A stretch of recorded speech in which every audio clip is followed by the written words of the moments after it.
사랑하는 성도 여러분, 장미향을 내는 향수 중 가장 향기로운 원액은 불가리아의 발칸 산맥에서 피어나는 장미에서 추출한 것이라고 합니다. 발칸 산맥은 장미가 살 수 있는 지역 중에 가장 추운 곳으로 꼽히지요. 그런데 그곳의 농민들이 장미꽃을 채취하는 시간이 흥미롭습니다. 하루 중에서도 기온이 가장 낮은 시간대인 새벽 시간에 장미꽃을 채취한다고 합니다. 그때 채취한 장미꽃에서 뽑아낸 원액의 향이 가장 진하기 때문이지요. 장미로서는 가장 춥고 힘든 시간에 가장 진한 향이 만들어지는 것입니다. 우리 예수님의 사역도 그리하셨습니다. 그 사랑이 온전한 열매를 맺었던 시간이 바로 십자가의 고난과 죽음이셨습니다. 예수님에게 있어서 육으로는 가장 힘들고 고통스러운 시간에 가장 아름답고 진한 그리스도의 향기를 바라신 것입니다. 장미향의 최고 원액이 발칸의 장미이듯이 그리스도의 향기의 원액은 바로 우리 예수님이라 할 수 있지요. 그러니 주님을 믿고 주님을 닮아가는 우리에게서도 그리스도의 향기가 나야 합니다. 이 시간 말씀을 통해 과연 자신이 얼마나 그리스도의 향기를 진하게 내는 사람인지를 점검해 보시길 바랍니다. 사랑하는 성도 여러분, 그러면 그리스도의 향기에서는 어떤 향이 날까요? 첫째, 겸손과 섬김의 향이 납니다. 예수님께서는 성령의 권능으로 기사와 표적을 무수히 행하셨습니다. 각색 병든 자들을 치료해 주시고 소경, 농아, 절뚝발이, 귀신 들린 자 등을 온전케 해 주셨지요. 예수님께서는 구세주의 사명을 띠고 이 땅에 오셨습니다. 그러니 자신이 하나님의 아들이요 구세주임을 사람들이 믿도록 자신을 나타내셔야 했지요. 그러면 사람들이 예수님에 대해 들었을 때 예수님을 어떤 분으로 생각했을까요? 사람으로 할 수 없는 놀라운 일들을 행하시니 굉장한 권세와 위엄이 느껴질 것이다 라고 상상한 사람들도 있을 것입니다. 물론 예수님은 영적인 권세와 위엄도 있으셨지만 막상 예수님을 만난 사람들이 예수님에게서 느낀 것은 겸손과 섬김이었습니다. 한 번은 사람들이 자기 아이들을 안수기도 받게 하려고 예수님께 데리고 나오자 제자들이 이를 막았습니다. 이때 예수님은 오히려 어린아이들을 용납하고 내게 오는 것을 금하지 말라. 천국이 이런 자의 것이니라 말씀하셨지요. 놀라운 권능을 행하시면서도 자신을 높이는 것이 아니라 오히려 겸손히 섬기셨습니다. 이런 예수님을 만난 사람들은 그 마음에 진한 예수님의 향을 느꼈지요. 그 겸손과 섬김의 향이 사람들의 마음을 움직였고 변화시켰다는 사실입니다. 예수님은 근본 하나님의 본체시나 죄인을 구원할 구세주가 되시기 위해 육신을 입고 이 땅에 내려오셨지요. 또한 불쌍한 영혼들을 섬기시되 자기 목숨을 대속물로 주기까지 섬기셨습니다.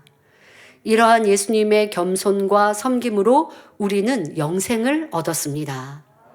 그러니 예수님을 구세주로 영접하여 주님과 하나 된 사람이라면 그에게서도 그리스도의 향이 나야 하지요.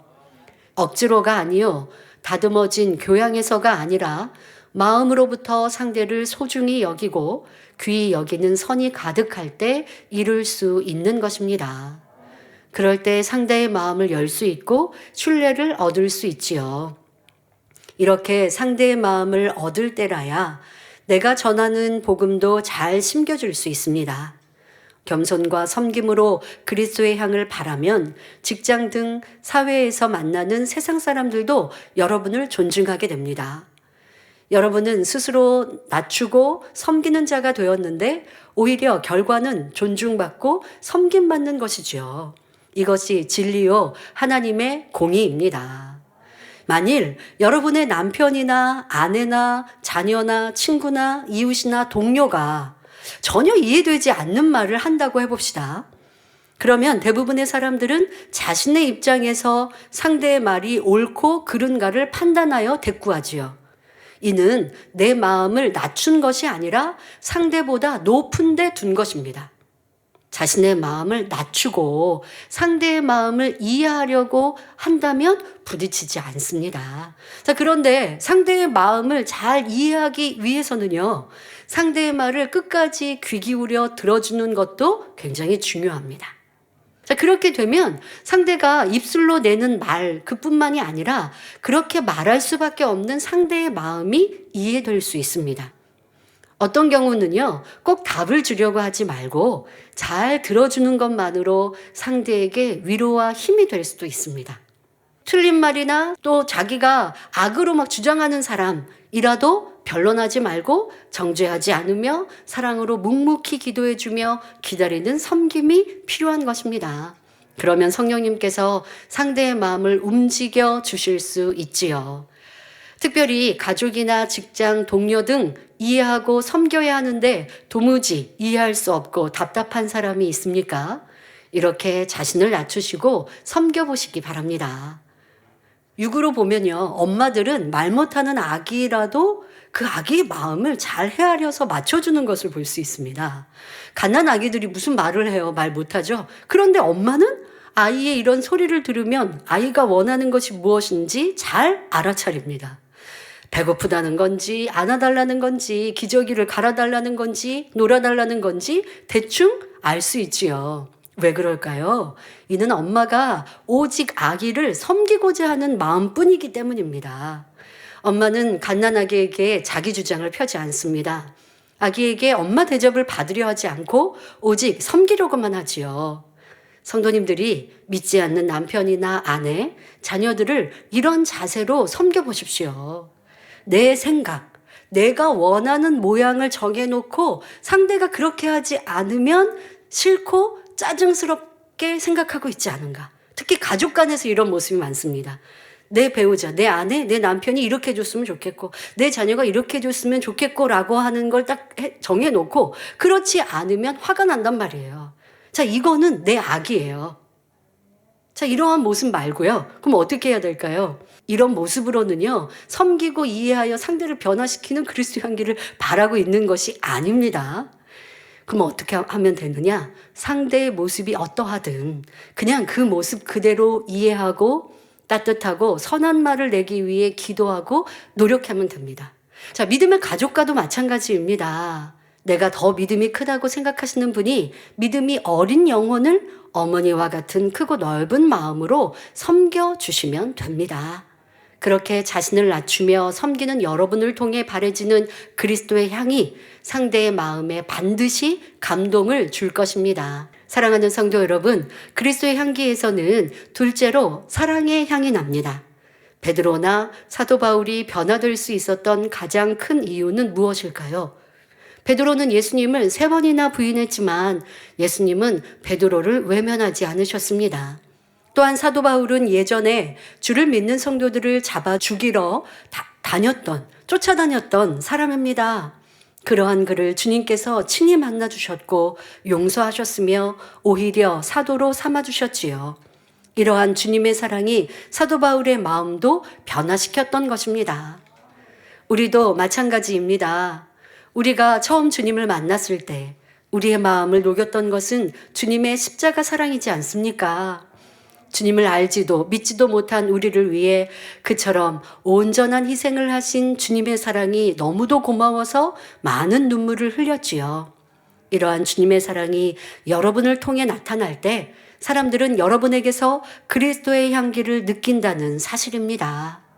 영적인 사랑은 얼음처럼 차가운 마음도 녹일 수 있으며 단단히 굳어진 마음도 풀 수 있습니다. 이처럼 영적인 사랑의 향을 내는 사람은 결국 상대에게도 사랑을 받습니다. 내게 선과 사랑이 가득하여 그리스도의 향기를 바라고 있다면 이 사람은 교회나 가족, 세상에서도 인정받고 사랑받습니다. 하지만 조금 희생하고 섬기며 진리를 행하고는 상대도 나에게 이 정도는 해주겠지 바라고 계산하고 있다면 이는 참사랑이 아니지요. 악이 없는 선한 마음, 육이 없는 영의 마음, 이런 마음이 되어 그리스도의 향기를 바랄 때 이것이 참이며 그런 사람은 어느 곳에 가든 반드시 사랑받게 됩니다. 영의 마음에서 나오는 사랑의 향기는 누구에게나 감동을 주기 때문입니다. 부드럽고 따뜻하고 진실함을 느끼기에 그런 향을 바라는 사람에게 자연히 마음이 열리게 되지요. 그러니 전도의 열매도 잘 맺히며 가정도 행복하고 내가 가는 곳마다 화평의 열매가 맺히는 것입니다. 이제는 우리 성도님들이 그리스도의 향기가 되어 많은 사람들에게 기쁨과 평안, 생명을 전하시기를 기원합니다. 결론을 말씀드립니다. 사랑하는 성도 여러분, 이 시간은 그리스도의 향기를 두 가지로 말씀드렸습니다. 첫째는 겸손과 섬김의 향이요. 둘째는 사랑의 향이라 했지요. 본문 고린도후서 2장 15절에 우리는 구원 얻는 자들에게나 망하는 자들에게나 하나님 앞에서 그리스도의 향기라 했습니다. 우리가 예수님의 겸손과 섬김의 향, 그 진한 사랑의 향을 맡았을 때 얼마나 감동이 되며 행복했었는지요. 우리도 이러한 그리스도의 향기를 낼 수 있어야 합니다. 겸손과 섬김, 그리고 진실한 사랑으로 그리스도의 향기를 진하게 바라는 성도님들이 되어주시기를 부탁드립니다. 그리하여 아버지 하나님께 더욱 사랑받고 사람들에게도 사랑받는 성도님들이 되시길 주님의 이름으로 축원합니다.